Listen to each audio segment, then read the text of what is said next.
അഭയവും ആനന്ദമേകിയും അഹന്തയുമൊഴിപ്പിച്ച നിത്യസമ്പൂർണനും പെരിങ്ങോട്ടുകര ദേവസ്ഥാനം വാഴും ശ്രീ വിഷ്ണുമായ ദേവസുപ്രഭാതം.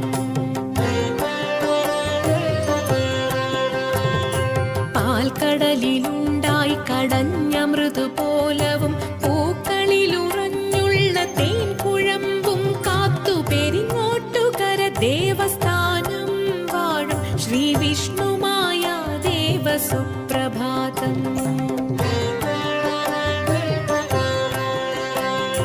ചിതറി വീണുള്ള കസ്തൂരി തൻ സൗരഭ്യമീ കാറ്റിലുയർന്ന